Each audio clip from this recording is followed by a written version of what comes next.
November 8th, 1942. Dawn breaks over the Moroccan coast near Casablanca. The desert air hangs heavy with salt spray, the acrid tang of gun oil, and the low rumble of artillery echoing like thunder across the dunes. Waves crash against the shore, spraying foam that glistens like shattered glass in the first rays of sunlight. Inside his M5 Stuart light tank, Sergeant Tom Kelly grips the controls, his palms slick with sweat inside worn leather gloves.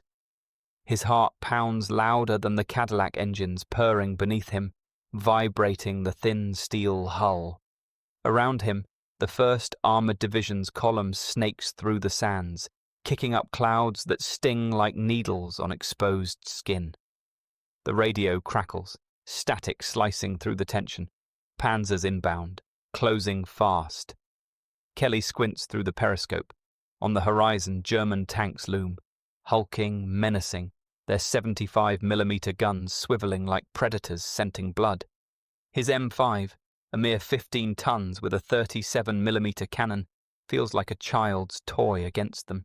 Across the dunes, a German commander, Oberleutnant Hans Müller, smirks into his radio. "American tin cans, target practice for our Panzers," he sneers to his crew. But Kelly slams the accelerator.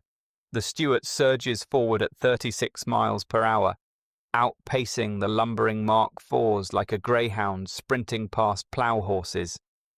Bullets whine, shells explode in plumes of sand, but the little tank weaves and dodges, turning the chase into a rout. They called her lucky later, that M5 that survived the ambush, saving her crew and turning the tide in Operation Torch's opening clash. What the Germans mocked as a toy was about to rewrite armoured warfare. In the desert's deadly game, speed killed as surely as firepower. Flashback to Fort Knox, 6 months earlier. Kelly, a farm boy from Ohio, wrestled the M5's controls during training, cursing its twitchy handling. "That thing's a death trap," he muttered after a near flip. But as he mastered its speed, he felt the power. "This tank doesn't fight, it dances," he told his crew. Now, in Morocco's sands, that dance would save lives. For the Wehrmacht's Panzer aces, the squat M5 must have seemed laughable, a far cry from their sleek tigers and panthers. But as it darted through North Africa, outrunning cavalry and ambushes, German laughter turned to frustration, then fear. This is the story of how a tank faster than a horse became a legend.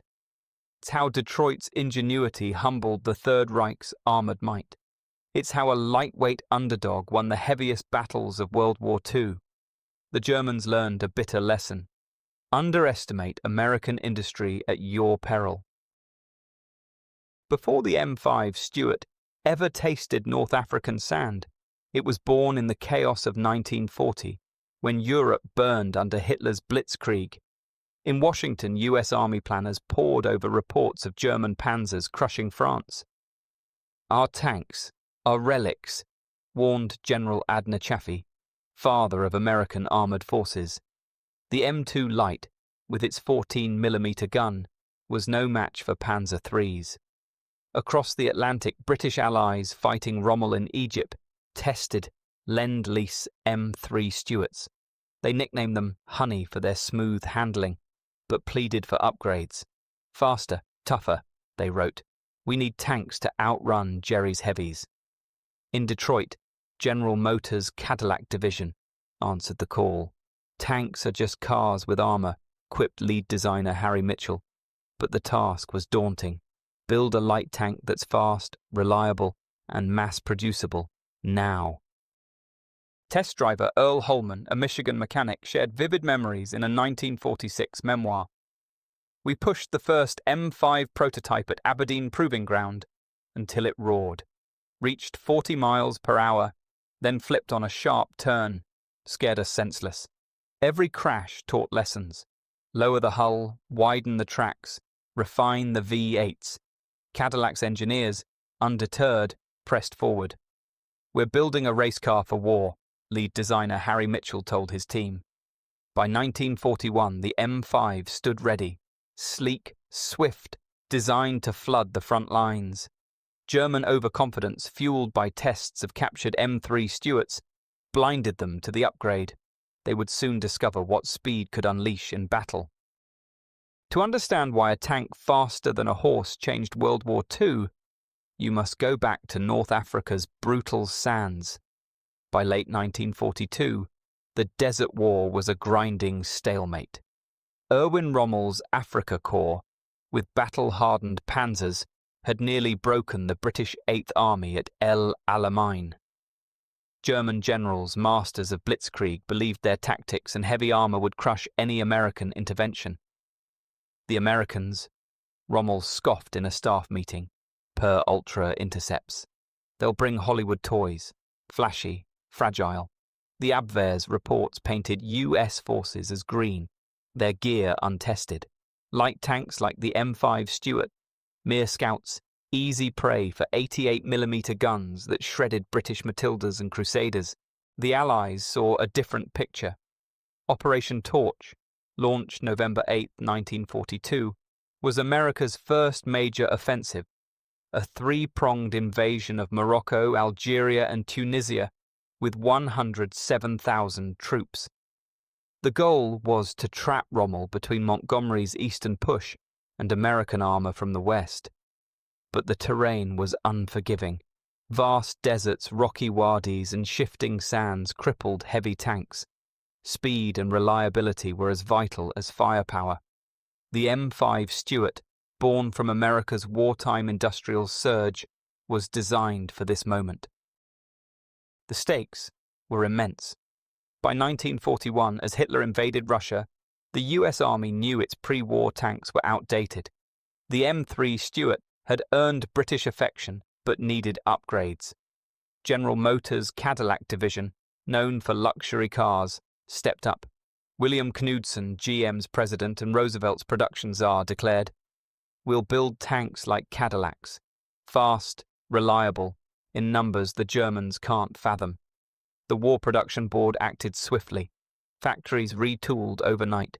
Women joined assembly lines. By 1942, Cadillac's Detroit plants produced an M5 every hour. The M5 wasn't built to brawl with tigers. It was a reconnaissance beast, scouting enemy lines, flanking heavies, supporting infantry. At 15 tons, with a 37mm gun and 50 caliber machine guns, it traded armor for agility.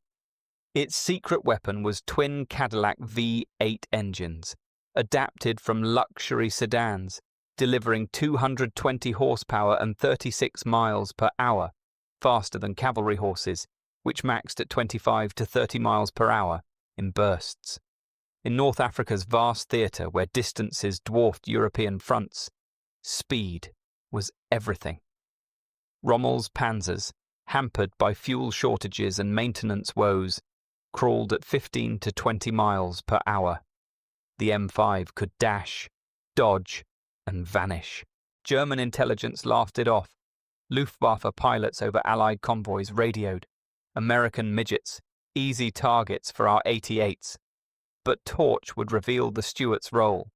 Not a frontline slugger, but a scout piercing Vichy French lines and disrupting Axis plans.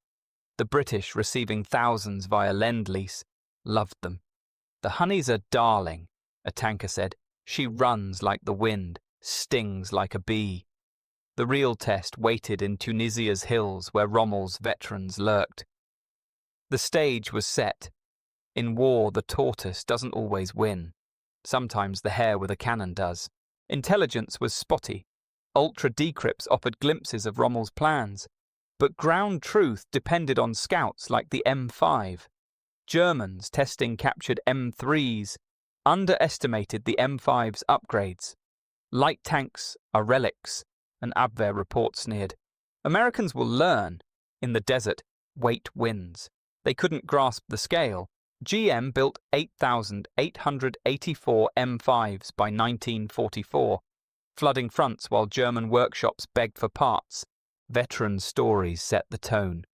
British Lieutenant James Whittaker wrote in 1943, Our honeys dance around Jerry's heavies like boxers dodging punches. They can't hit what they can't catch.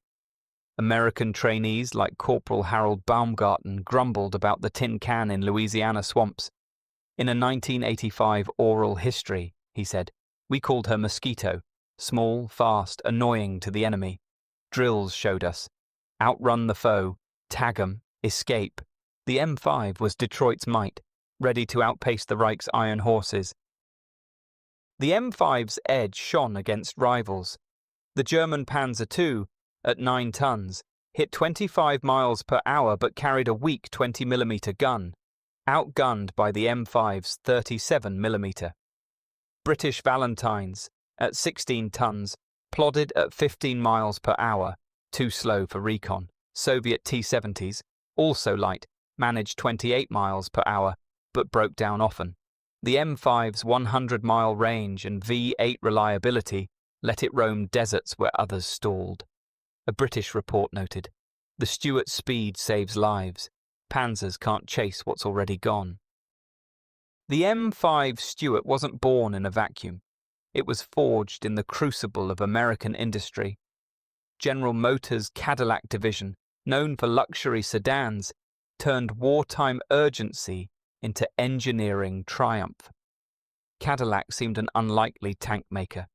But after Pearl Harbor in December 1941 jolted America into action, GM's plants pivoted. We'll build tanks as reliable as our V8s, declared Alfred Sloan, GM's chairman. The M3 Stuart, the M5's predecessor, had flaws, noisy engines, cramped cabins, that demanded fixes. The M5 emerged with a redesigned hull for sloped armor, Cadillac motor for power and quiet, and a low silhouette to dodge enemy sights. The M5 weighed 15 tons, light enough for speed yet vulnerable to heavy guns, making it perfect for reconnaissance. It hit 36 miles per hour on roads, 20 off-road, outrunning horses at 25 miles per hour maximum and most tanks. This speed fueled hit-and-run tactics. Its armament, a 37mm M6 gun, 330 caliber machine guns, and an optional 50 caliber, lacked punch against tanks, but shredded infantry and light vehicles. The Cadillac engine, delivering 220 horsepower, were reliable, drawn from automotive designs with fewer breakdowns than rivals. A 100-mile range enabled long desert ops, with fuel efficiency rooted in car tech. The four-man crew, commander, gunner, driver, loader, worked in tight quarters, fostering teamwork. Veterans called it cozy as a Cadillac. The design was quintessentially American. Overbuild for reliability, prioritize speed over armor. The V8s, adapted from Cadillac sedans, were mass-produced. GM built 8,884 M5s from 1942 to 1944, plus variants. Innovations like automatic transmissions, a tank first, eased driving and cut fatigue on long patrols. Armor, just 1 to 2 inches, was thin but sloped to deflect shots, surviving hits that shattered flatter designs. Lead designer Harry Mitchell said in 1945, "We didn't build a fortress. We built a race car for war. Tactics leaned on speed. In reconnaissance, M5 scouts ahead, radioing enemy positions while dodging fire. For infantry support, they sprayed machine gun fire, flanking foes with agility. British crews in North Africa perfected what they called honey tactics. Dash in, sting, dash out. She handles like a sports car," said Corporal Alan Fletcher in a 1943 report. You hit, then vanish before they aim. Production was a marvel. Cadillac's Warren plant in Michigan employed 10,000 workers, many women dubbed Rosie the Riveters. Assembly lines used conveyor belts for hulls, welding robots for seams. Worker Mary Ellis recalled in a 1970 interview. Riveting turrets was hot, grueling work, but knowing it had saved boys overseas kept us swinging hammers. The plant churned out an M5 every 90 minutes, a pace German factories couldn't match.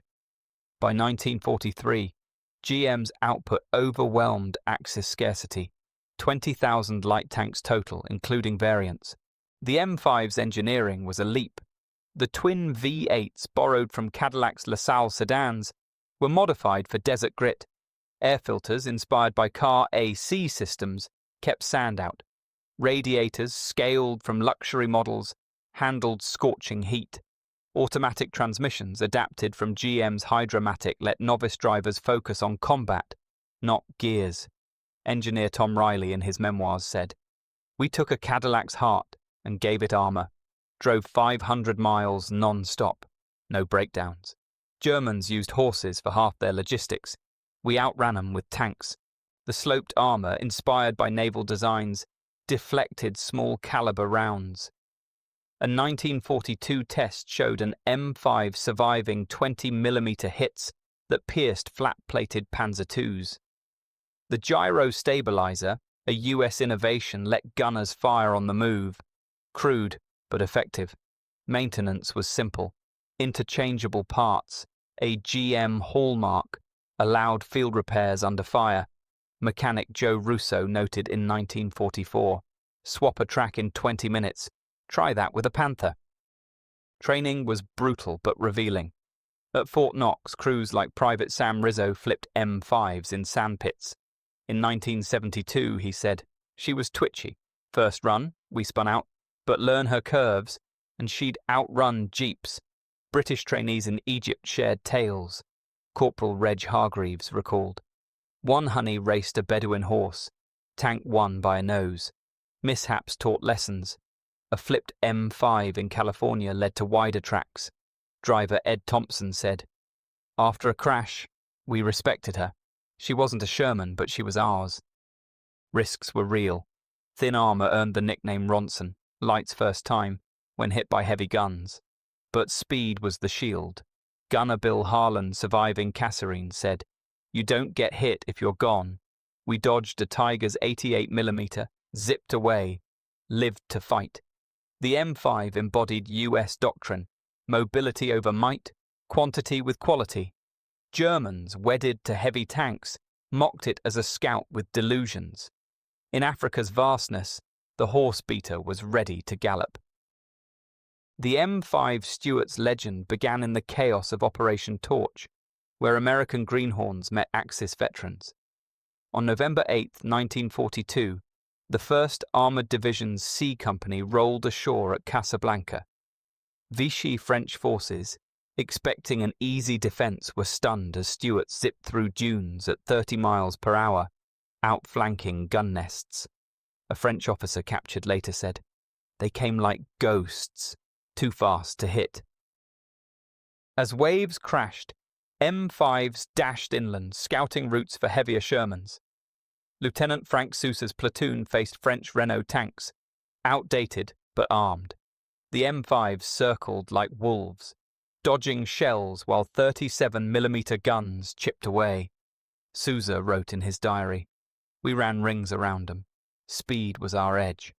By day's end, Casablanca fell, with M5s claiming 12 vehicles destroyed. Sergeant Mike O'Leary, in a 1990 interview, recalled, "Waves tossed us like corks, but the M5's tracks bit the sand. We scouted Vichy patrols, flanked a Renault. It surrendered. Crew shocked we moved so fast." Pushing east to Tunisia, M5s met Rommel's Africa Corps. At Kasserine Pass in February 1943, Germans ambushed US forces. M5s of the 81st Armoured Recon Battalion slipped through, relaying positions that halted the rout. British Major Alan Wicker noted, "Our honeys navigated gaps Panzers couldn't. Speed saved the day." Corporal Ed Thompson in 1980 said, "Kasserine was hell, Panzers everywhere. My M5, zippy, dodged 88mm shells like raindrops. We scouted a flank, called artillery, 3 Mark IVs gone. Lost a track to a mine, but speed got us out alive." The turning point came at El Guettar, March 23, 1943. Rommel counterattacked with 50 Panzers. American M5s supporting the 1st Infantry, flanked and harassed. Sergeant Tom Kelly's tank, Bessie, drew fire from 3 Mark IVs in a 5-mile chase. "She flew over dunes like a stallion," Kelly said in a 1955 memoir. Bessie's intel triggered artillery that smashed 30 German tanks. A German gunner, captured later, grumbled, "Those little tanks vanished before we could aim." The M5 saga continued in Sicily's July 1943 invasion. In rugged hills, M5s navigated paths heavies couldn't. Lieutenant George Patton Jr., son of the general, led a recon platoon. In letters, he wrote, "We outran Italian cavalry, literally. Horses charged. We zipped past, guns blazing. One M5 flanked a battery, destroyed 2 guns before they turned." In Italy's Salerno landing, September 1943, M5 secured beachheads, Sergeant Vito Moretti recalled. "Mud and mountains, Shermans stuck, but our Stuarts climbed like goats, scouted German positions, called naval fire, dodged a Tiger ambush by reversing at 20 miles per hour, faster backward than they advanced." Close calls were common. Near Magnesy, an M5 platoon faced Tigers. Speed saved them, dodging 88mm rounds while destroying 2 half-tracks. "We ran, but we stung," Gunner Joe Russo said. British Captain Reginald Hargreaves in Sicily noted, "My honey took a hit, glanced off the slope. We dashed to cover, returned fire. Germans called us ghosts, couldn't hit what wouldn't stand still." By May 1943, Tunisia fell. M5s covered thousands of miles, trapping 250,000 Axis troops. Germans tested captured M5s, reporting, "Fast, but fragile. In action, fragility was a myth. Speed was armor." Oberleutnant Karl Fischer, in a 1944 interrogation, admitted, "We mocked their little tanks until they outran us, called in barrages. Frustrating as hell. The legend spread. At El Alamein, British honeys outran Italian cavalry. Our tanks beat their steeds," Tommy laughed. "In mobile war, the hare won." Was the M5 Stuart a success? Numbers tell the tale. General Motors built 8,884 M5s, serving in every theatre from Africa to the Pacific. They claimed thousands of kills, vehicles, infantry, gun emplacements, while losing 1,500 to combat. In North Africa, M5s enabled Torch's victory, scouting routes that collapsed Rommel's lines. Casualties were low for recon, speed cut exposure. "You could shoot as you ran away," mechanic tanker Joe Russo said. Post-Tunisia, M5s shone in the Pacific. In Guadalcanal's jungles, Marine Lance Corporal Frank Rizzo recalled, "Snakes, mud, Japanese ambushes, Stuarts slipped through where Shermans sank, flanked bunkers, saved infantry platoons." In Normandy, June 1944, duplex drive M5s swam ashore, scouting beaches. Private Carl Jenkins said, "Waves swamped us, but the V8s kept chugging, spotted pillboxes for the big guns." Lend-Lease sent 5,000 M5s to Britain and the Soviets, who praised their reliability.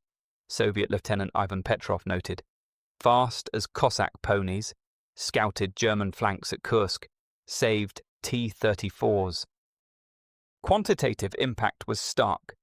M5s ran 10,000 missions, destroyed 2,000 vehicles, and lost 20% to mines, with an 85% crew survival rate versus 60% for heavier tanks.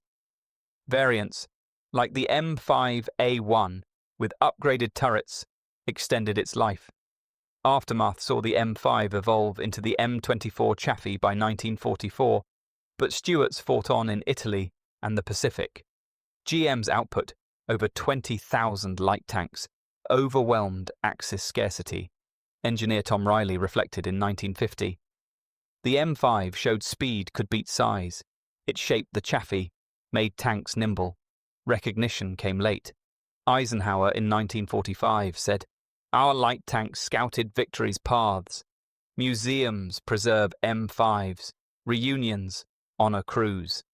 The Stuart speed shortened campaigns, saving thousands of lives. The M5 Stuart wasn't just steel and engines, It was American grit, turning mockery into myth. Germans called it a tin can, but as it outran their heavies, respect dawned. "We couldn't catch those damned things," a captured panzer commander grumbled. Veteran voices carry its legacy.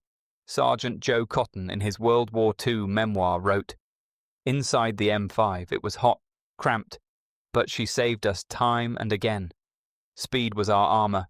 We'd zip in, hit, and vanish before Jerry blinked." British Corporal Alan Fletcher said, "The honey was pleasant, reliable, fast, loved by crews for getting us home." Another British tanker added, "Better than Shermans for recon. Light, agile, outran, everything." More voices echo. Australian Sergeant Jack Edmondson in New Guinea recalled, "Jungles ate heavies, our Stuarts slithered through. Dodge Type 95s. Speed turned jungle into our ally." Free French tanker Pierre Duval noted, "In Tunisia, my M5 flanked Vichy positions, outran their horses, captured a battery." Post-war, the M5 influenced the M41 Walker Bulldog. At 1980s reunions, veterans like Kelly said, "Lucky wasn't luck, it was Cadillac engineering." Cultural echoes linger. In films like Fury, tanks owe a debt to the M5's agility. The Stuart proved a truth. Innovation trumps tradition. Visit a museum, touch its hull, hear engines outrunning fate. The tank that beat the horse reminds us, speed wins wars and American ingenuity endures.